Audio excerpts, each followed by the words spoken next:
Welcome back everyone. आज हम start करेंगे कि कौन कौन से पिगमेंट्स इन्वॉल्व होते हैं फोटोसिंथेसिस में। लास्ट वीडियो में हमने सारे एक्सपेरिमेंट्स देखे थे, कौन कौन से एक्सपेरिमेंट्स परफॉर्म किए गए ये जानने के लिए कि फोटोसिंथेसिस क्या है और ये प्रोसेस कैसे होती है। फिर हमने देखा था कि लाइट रिएक्शन और डार्क रिएक्शन क्या होती है। अब हम देखने जा रहे हैं कि कौन कौन से पिगमेंट इन्वॉल्व हैं फोटोसिंथेसिस में। Looking at plant, have you ever wondered why and how there are so many shades of green in the leaves? जब हम पेड़ को देखते हैं तो क्या आपने कभी सोचा है कि इतने सारे शेड्स जो हैं ग्रीन के कैसे मिलते हैं लीव्स में, even in the same plant, एक सेम प्लांट में ही। We can look for the answer to this question by trying to separate the leaf pigment of any green plant through paper chromatography. तो ये question पूछा गया है कि leaf pigments को separate करने के लिए कौन सी टेक्निक यूज़ की जाती है, that is paper chromatography. A chromatographic separation of the leaf pigment shows that the color that we see in the leaves, जब chromatography की गई तो देखा गया जो हम कलर देखते हैं लीफ का वो किसी एक कलर की वजह से नहीं है, बल्कि किसकी वजह से होता है, 4 पिगमेंट्स प्रेजेंट होते हैं उसकी वजह से वो कलर आता है। वो कौन कौन से होते हैं? Chlorophyll A, chlorophyll B, xanthophylls and the carotenoids. ये सारे क्या होते हैं? इसके कलरफुल पिगमेंट्स होते हैं जो ग्रीन के शेड्स लाते हैं। तो क्लोरोफिल ए कैसा है? ब्राइट और ब्लू ग्रीन।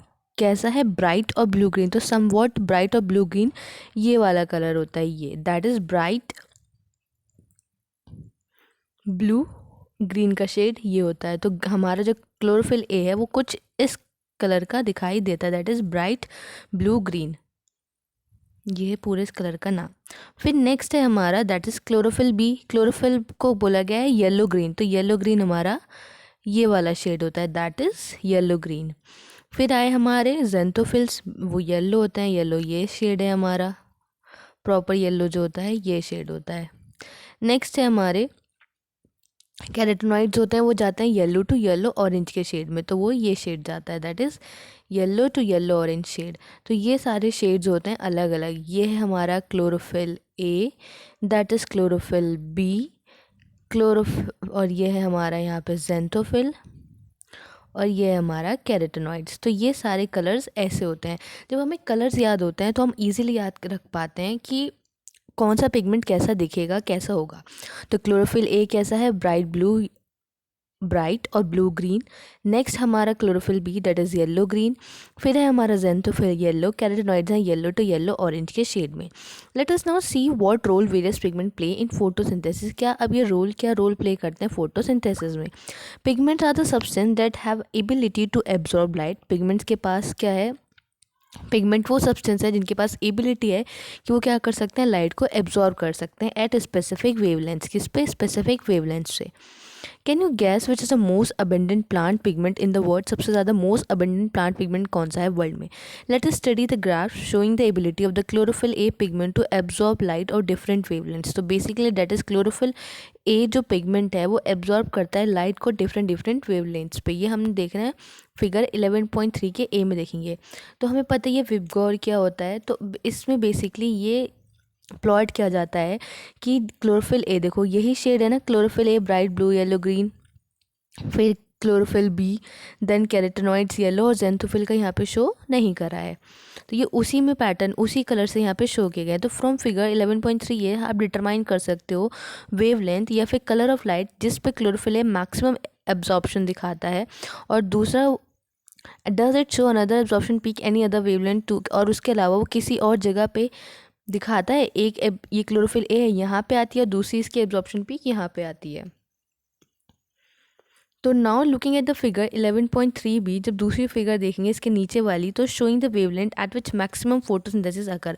तो ये इधर क्या दिखाता है? मैक्सिमम वेवलेंथ दिखा रहा है किस रेट पे फोटोसिंथेसिस, वो कि मैक्सिमम वेवलेंथ, दिस वेवलेंथ पे सबसे ज़्यादा फोटोसिंथेसिस हुआ है। Can you see that the wavelength at which there is a maximum absorption of by chlorophyll A, that is the blue and the red regions? So chlorophyll A जो maximum absorption है कौन से reason पे दिखाता है? blue and the red regions पे दिखाता है, और higher rate of photosynthesis भी यहीं पे होता है। तो ये यहाँ पे फिर इसको नीचे जो थर्ड हमारा डायग्राम, थर्ड ग्राफ है दैट इज सी ग्राफ, वहाँ पे लिखा भी है देखो, graph showing action spectrum of photosynthesis superimposed on the absorption spectrum of chlorophyll A। तो इसको उसके ऊपर प्लॉट किया गया है। तो जहाँ पे ज़्यादा एब्जॉर्प्शन कर रहा है chlorophyll A, that is blue and the red region, वहीं पे सबसे ज़्यादा फोटोसिंथेसिस होता है। तो hence we can conclude that, इसलिए हम यहाँ से कंक्लूड कर सकते हैं कि क्लोरोफिल ए एक चीफ पिगमेंट है जो किसके साथ एसोसिएटेड है, फोटोसिंथेसिस के साथ। और इन फिगर से हम देख के बता सकते हैं यहाँ जो ओवरलैप हो रहा है ए और बी के, ए ग्राफ और बी ग्राफ के बीच में, जो ये रिप्रेजेंट कर रहा है कि जिस वेवलेंथ पे मैक्सिमम एब्जॉर्प्शन होगा उसी वेवलेंथ पे मैक्सिमम फोटोसिंथेसिस होगा। और वो कौन सी लाइट है हमारी, blue and the red light, blue और द रेड रीजन। ठीक है, अब these graphs together shows the most of the photosynthesis take place in the blue and the red region of the spectrum. तो ये graph क्या दिखा रहे हैं, जो मोस्ट ऑफ द फोटोसिंथेसिस वो कहाँ हो रहा है, ब्लू और रेड रीजन में हो रहा है स्पेक्ट्रम के। कुछ photosynthesis does take place at the other wavelengths, कुछ दूसरे वेवलेंथ्स पे भी होता है विजिबल स्पेक्ट्रम के। Let us see how this happen. दो chlorophyll is a major pigment responsible for the trapping light. तो क्लोरोफिल मेजर पिगमेंट है लाइट को ट्रैप करने के लिए। अदर थैलेकॉइड पिगमेंट्स दूसरे पिगमेंट्स भी होते हैं जैसे कि chlorophyll B, xanthophyll and carotenoids. ये थैलेकॉइड पिगमेंट, ये इन्हें क्या कहा जाता है, एक्सेसरी पिगमेंट्स कहा जाता है। ये क्या करते हैं, ये भी लाइट को एब्जॉर्ब करते हैं और ट्रांसफर करते हैं एनर्जी क्लोरोफिल ए को। तो मान लो क्लोरोफिल ए राजा है, बाकी ये इसकी प्रजा है, यहाँ से लाइट एब्जॉर्ब करके किसको देंगे, क्लोरोफिल ए को देंगे। जाओ भाई क्लोरोफिल ए के पास तुम आगे लाइट जाओ। Indeed, they not only enable a wider range of wavelength incoming light to be utilized for photosynthesis but also protect chlorophyll A from the photooxidation।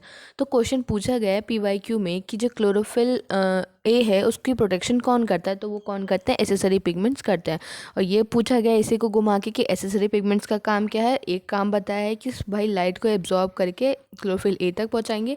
दूसरा ये है कि जो चीफ पिगमेंट है, जो राजा है, दैट इज़ क्लोरोफिल है, उसको बचाएंगे, उसका प्रोटेक्शन करेंगे फ्रॉम अ फोटो ऑक्सीडेशंस। किससे प्रोटेक्ट करेंगे उसको, फोटो ऑक्सीडेशन से प्रोटेक्ट करेंगे। तो फोटो ऑक्सीडेशन से प्रोटेक्ट करना भी किसका काम हुआ,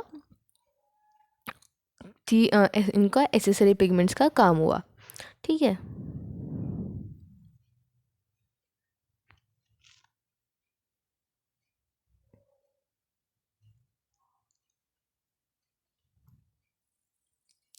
now what is light reaction. अब लाइट रिएक्शन होती क्या है, ठीक है।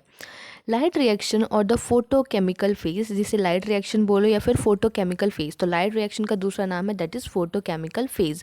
इंक्लूड लाइट एब्जॉर्प्शन, उसके अंदर लाइट एब्जॉर्प्शन इंक्लूड होती है, वाटर स्प्लिटिंग इन्वॉल्व होती है, ऑक्सीजन रिलीज इन्वॉल्व होगा, मतलब लाइट एब्जॉर्प्शन, लाइट एब्जॉर्ब होगी, फिर वाटर स्प्लिटिंग होगी, ऑक्सीजन रिलीज होगी और हाई एनर्जी केमिकल इंटरमीडिएट्स बनते हैं जैसे कि ATP और NADPH।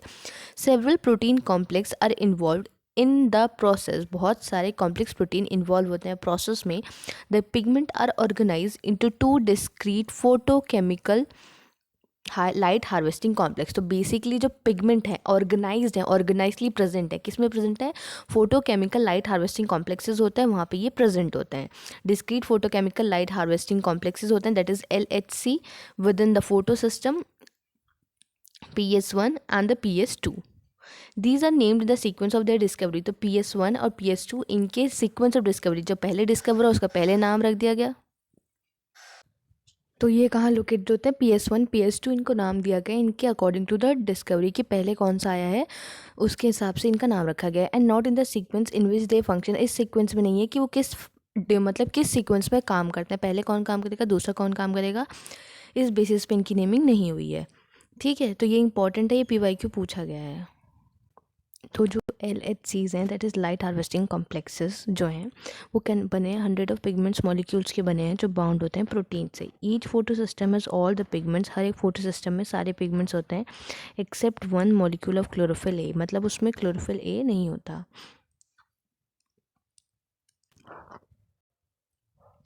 तो जो हर एक जो लाइट हार्वेस्टिंग सिस्टम कॉम्प्लेक्स जो बनते हैं उसमें सारे पिगमेंट होते हैं क्लोरोफिल ए को छोड़ के, और ये क्या बनाते हैं, इन्हें एंटीना भी कहा जाता है जैसे इस फिगर में दिखाया गया है। ठीक है, ये दैट इज़ फिगर, ये फोटोन्स हैं, ये reaction centre, these are the pigment molecules, और ये होता है primary acceptor. These pigment help to make the photosynthesis more efficient by absorbing different wavelength. ये पिगमेंट क्या करते हैं, हेल्प करते हैं फोटोसिंथेसिस को और एफिशिएंटली हो सके, एब्जॉर्ब करते हैं डिफरेंट वेवलेंथ्स की लाइट को। The single chlorophyll A molecule क्या बनाता है, रिएक्शन सेंटर बनाता है। जो प्राइमरी रिएक्शन सेंटर वो डिफरेंट होता है दोनों ही फोटो सिस्टम्स में, that is PS1 and PS2। ये दो हमारे फोटो सिस्टम्स हैं। इसमें जो प्राइमरी रिएक्शन सेंटर होगा वो क्या होगा, डिफरेंट होगा। इन PS1, जो PS1 है reaction centre chlorophyll A has an absorption peak at 700। तो जो यहाँ पे एब्जॉर्प्शन पीक होती है कि वो 700 नैनोमीटर की लाइट जब आएगी तभी उसकी एब्जॉर्प्शन पीक आएगी, तभी वो आगे चीज़ परफॉर्म होगी।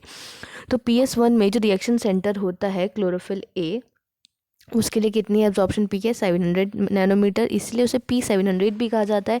वहीं पर जो PS2 है उसकी एब्जॉर्प्शन मैक्सिमम होती है 680 नैनोमीटर पे और उसे P680 कहा जाता है। ठीक है, तो कौन कौन से रिएक्शन सेंटर्स होते हैं, P700 एंड द P680। ये दो रिएक्शन सेंटर्स, इनके नाम ये है, ये PS1 का नाम है और ये PS2 का नाम है। तो कई बार ये पूछा जाता है PS1 के लिए क्या वो लिखा जाता है और PS2 के लिए क्या लिखा जाता है। अब हम चल रहे हैं इलेक्ट्रॉन ट्रांसपोर्ट पे। इन फोटो सिस्टम 2, जो फोटो सिस्टम 2 की बात करें तो जो रिएक्शन सेंटर है क्लोरोफिल ए, वो एब्जॉर्ब करता है 680 नैनोमीटर वेवलेंथ रेड लाइट की, जिसकी वजह से क्या होता है, इलेक्ट्रॉन एक्साइट होते हैं और जंप करते हैं ऑर्बिट में जो दूर है एटॉमिक न्यूक्लियस से। These electron are picked up by an electron acceptor. फिर इस इलेक्ट्रॉन को कौन एक्सेप्ट करता है, इलेक्ट्रॉन एक्सेप्टर एक्सेप्ट करते हैं, जो पास होते हैं इलेक्ट्रॉन ट्रांसपोर्ट सिस्टम के पास, जिसमें साइटोक्रोम्स प्रेजेंट होते हैं। This movement of electron is the down hill. ये मूवमेंट कैसा होता है, इलेक्ट्रॉन का डाउन हिल चलता है in terms of oxidation reduction और the redox potential scale. Redox potential scale के अब उसमें बात की जाए तो ये किस में चलता है, डाउन हिल में चलता है पूरा प्रोसेस। तो ये क्वेश्चन भी पूछा गया, डाउन हिल क्या मतलब, डाउन हिल से क्या किसके सीक्वेंस में चलेगा, तो किस में चलेगा, डाउन हिल रिडॉक्स पोटेंशियल के सीक्वेंस में, मतलब ऑर्डर में, उसमें ये इलेक्ट्रॉन मूव करते हैं। तो बेसिकली डाउन हिल से ये मतलब है यहाँ पे कि जो इलेक्ट्रॉन है वो मूव कर रहे हैं हायर एनर्जी स्टेट से लोअर एनर्जी स्टेट की तरफ जा रहे हैं। देखो यहाँ पे एब्जॉर्व करा तो ये सबसे ज़्यादा हायर एनर्जी हुई ना, फिर ये एक्साइट होके आगे जा रहे हैं, फिर नीचे जा रहे हैं, फिर नीचे जा रहे हैं, तो ये डाउन हिल जा रहा है, तो इसे ही कहते हैं डाउन हिल। तो movement of electron is downhill in terms of oxidation reduction और the redox potential scale. The electron are not used up as a pass through the electron transport chain but are pass on to the pigments of the photo system 1। वो पास down होते जाते हैं जो भी वहाँ पे pigments present होते हैं PS1 के। साइमल्टेनियसली जो इलेक्ट्रॉन है in the reaction centre of the PS1 का जो रिएक्शन सेंटर होता है आर ऑल्सो एक्साइटेड। फिर वो एक्साइट होंगे वहाँ से when they receive the red light of wavelength of 700 nanometre.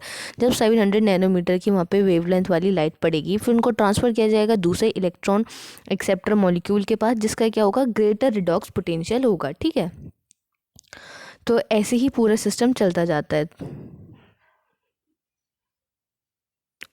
भले वो लोअर एनर्जी स्टेट है लेकिन वहाँ ग्रेटर रिडॉक्स पोटेंशियल है और जो होता है एनर्जेटिकली फेवरेबल प्रोसेस होते हैं ये। ठीक है, तो साइमल्टेनियसली इलेक्ट्रॉन जो है रिएक्शन सेंटर है PS1 का वो भी एक्साइट होगा जब उसको लाइट मिलेगी 700 नैनोमीटर की, फिर ट्रांसफ़र होगा दूसरे अनदर एक्सेप्टर मॉलिक्यूल के पास जिसका ग्रेटर रिडॉक्स पोटेंशियल होगा। These electron then are move down hill again, फिर से डाउन हिल मूव करेंगे।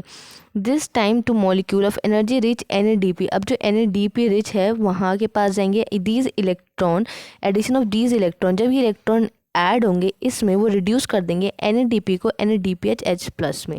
तो ये पूरा स्कीम कैसे चलता है, ऐसे Z स्कीम में चल रहा है। लाइट आई, लाइट हार्वेस्टिंग कॉम्प्लेक्स एब्जॉर्ब हुई, एक्साइट हुए, इलेक्ट्रॉन एक्सेप्टर के पास गए, फिर इलेक्ट्रॉन ट्रांसपोर्ट सिस्टम ये डाउन हिल चला, फिर यहाँ गया, फिर यहाँ लाइट एब्जॉर्ब हुई, फिर ये एक्साइट हुए, फिर ये ऊपर गए, फिर से ये डाउन हिल मूवमेंट पूरा चलता जाता है। तो this whole scheme transfer of the electron starting from the PS2, कहाँ से स्टार्ट हुई, PS2 से स्टार्ट हुई, up hill to the acceptor, ये यहाँ तक गई अप हिल एक्सेप्टर तक, फिर down the electron transport chain, फिर नीचे इलेक्ट्रॉन ट्रांसपोर्ट सिस्टम के पास गई, फिर PS1 के पास गई, PS1 के जाने के पास फिर से इलेक्ट्रॉन एक्साइट हुए, फिर ट्रांसफ़र हुए दूसरे एक्सेप्टर के पास यहाँ पे, फिर फाइनली डाउन हिल गए NADPH के पास, उसको रिड्यूस कर दिया उन्होंने NAD+ को NADPH+ में। इस प्रोसेस को पूरा कहते हैं Z स्कीम। Z स्कीम क्यों कहा जाता है, क्योंकि इसमें जो ये प्रेजेंटेशन है वो Z की फॉर्म में ही बनती है। देखा जाए तो ये एक Z बन रहा है ऐसे, दिस इज़ Z, तो दिस इज़ Z स्कीम। ठीक है, due to its characteristic shape, basically किसकी वजह से, उसकी कैरेक्टरिस्टिक शेप की वजह से। This shape is formed when all the carriers are placed in a sequence on a redox potential scale. और ये कब बनती है, जब उनको रिडॉक्स पोटेंशियल स्केल के सीक्वेंस पे प्लेस किया गया है। तो क्या हुआ पूरे प्रोसेस में, एक बार और दोबारा पढ़ते हैं। लाइट आई, लाइट रिएक्शन एक्टिवेट होगा, ये यहाँ पे PS2 है, यहाँ पे 680 नैनोमीटर की लाइट चाहिए उसको, 680 नैनोमीटर लाइट आई, इलेक्ट्रॉन एक्साइट हुए, इलेक्ट्रॉन एक्सेप्टर के पास गए, फिर इलेक्ट्रॉन ट्रांसपोर्ट सिस्टम के पास गए, फिर यहाँ से PS1 के पास चले गए। अब फिर से 700 नैनोमीटर की लाइट मिलेगी, फिर इलेक्ट्रॉन एक्साइट होगा, फिर जाएगा एक्सेप्टर के पास, देन फिर जाएगा डाउनहिल यहाँ पे, और ये रिड्यूस होकर चेंज हो जाएगा। तो यहीं पे इलेक्ट्रॉन ट्रांसपोर्ट सिस्टम में हमारी ATP बन रही है, और फिर यहाँ पे PS1 में बाद, दैट इज़ फोटो सिस्टम 1 और फोटो सिस्टम 2, उसके बाद जाके यहाँ पे हमारा NADPH की फॉर्मेशन होती है। ये पूरा डाउनहिल प्रोसेस चलता है। अब आता है स्प्लिटिंग ऑफ वाटर। वाटर कैसे स्प्लिट होता है, कैसे टूटता है। You would then ask how does PS2 supply electron continuously. अब आपको पूछना चाहिए कि कैसे PS2 जो है इलेक्ट्रॉन सप्लाई करता है कंटिन्यूसली। जो इलेक्ट्रॉन है वो मूव कर रहे हैं from photo system 2 must be replaced. अब जो इलेक्ट्रॉन रिमूव कर रहे हैं, अभी हमने ऊपर देखा कि इलेक्ट्रॉन मूव कर रहे हैं, इधर से इधर जा रहे हैं PS सिस्टम से, तो ये वाटर ये आ रहा है, तो कहाँ से कंटिन्यूसली आ रहा है, तो यही स्प्लिटिंग ऑफ वाटर। जब वाटर टूटता है तो इलेक्ट्रॉन आते हैं। द इलेक्ट्रॉन डेट वो move from the photo system 2 must be replaced. This is achieved by the electron available due to splitting of water. किसकी वजह से आ रहे हैं, स्प्लिटिंग ऑफ वाटर। ये वाटर टूट रहा है, यहाँ से इलेक्ट्रॉन आ रहे हैं, फिर ये इलेक्ट्रॉन जा रहे हैं। The splitting of water is associated with the PS2। ये भी PYQ है, पूछा गया है कि स्प्लिटिंग ऑफ वाटर किस PS से एसोसिएटेड होती है, तो वो एसोसिएटेड है PS2 से।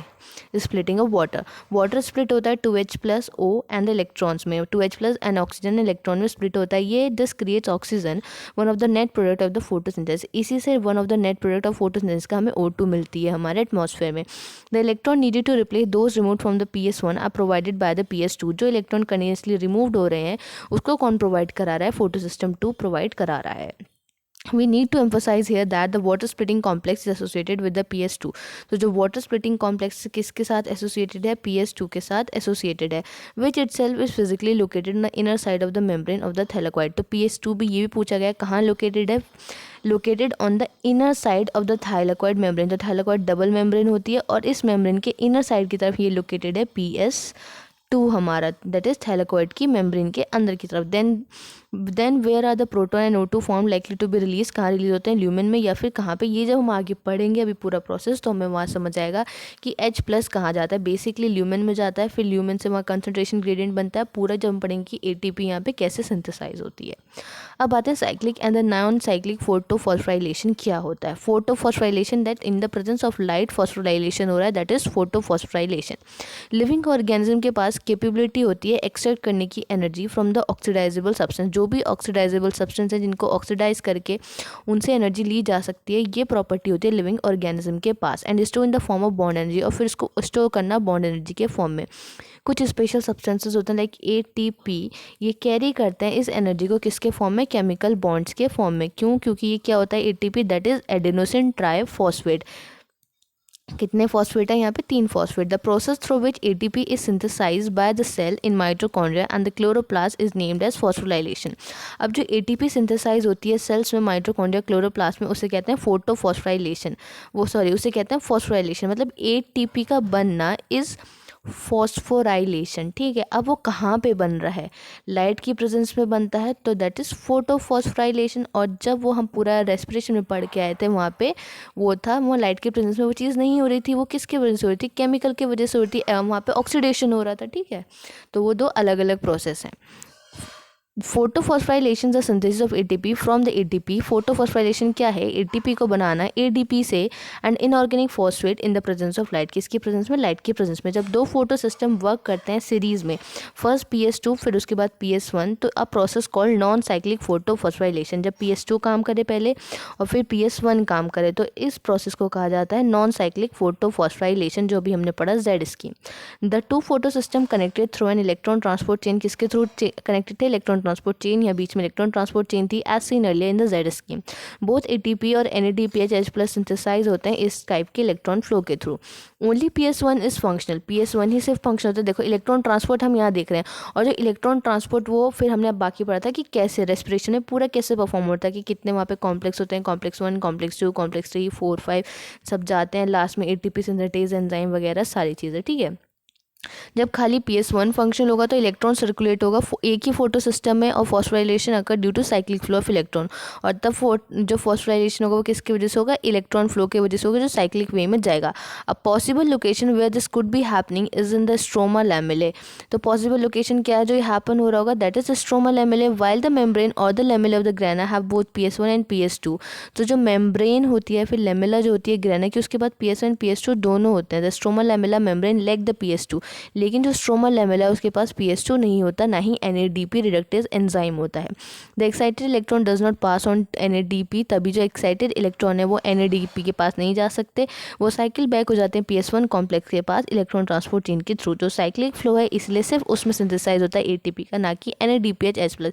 तो ये भी PYQ है कि वहाँ पे सिर्फ ATP ही क्यों बनती है, क्योंकि वहाँ पे क्या है, वहाँ पे भाई एंजाइम ही नहीं प्रेजेंट है, NADPH रिडक्टेज एंजाइम भी नहीं प्रेजेंट है, ना PS2 प्रेजेंट है, तो वहाँ पे ये सब है ही नहीं। तो इलेक्ट्रॉन आगे जाएगा कहाँ, वो वापस से PS1 के थ्रू वापस से बैक हो जाता है उसी के पास इलेक्ट्रॉन ट्रांसपोर्ट चेन के थ्रू, इसलिए वहाँ पे सिर्फ ATP बनती है, ना कि NADPH+।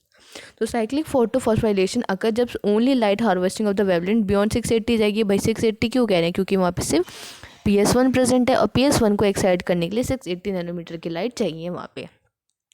तो इस स्कीम में ये दिखा रखा है PS1 that is cyclic photophosphorylation. Light I chlorophyll 700 था इधर, ठीक है। फिर इधर का इलेक्ट्रॉन एक्सेप्टर ये है हमारा PS1 photo system 1, then electron transport chain वापस से इसके पास हो गई। तो यहाँ पे क्या था कि यहाँ पे PS2 है ही नहीं, लैग करता है वो, ठीक है।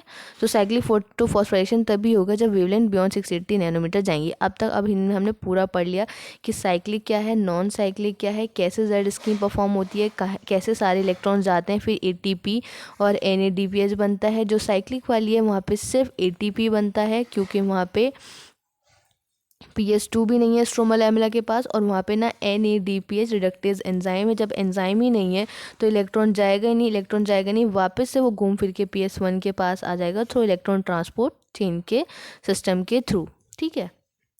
तो अब इस वीडियो में इतना ही रखते हैं। नेक्स्ट वीडियो में हम कंटिन्यू करने वाले हैं आगे से कीमो ऑस्मोटिक हाइपोथेसिस, जो एक बहुत इंपॉर्टेंट हाइपोथेसिस है। यहाँ से बहुत सारे क्वेश्चंस बनते हैं। बेसिकली इसमें हम पढ़ेंगे कि ATP कैसे बनने वाली है, सारी चीज़ें। तो इस वीडियो को इतना ही रखते हैं। जब अब आगे इसको पढ़ लेना, जितना अभी तक पढ़ा है। अगर कोई डाउट हो तो कमेंट में मेंशन कर देना, मैं उसको सॉल्व कर दूँगी, या फिर इंस्टा पे DM कर देना, जिस पे चाहो उस पर कर देना। मिलते हैं नेक्स्ट वीडियो में, तब तक के लिए thank you and bye bye.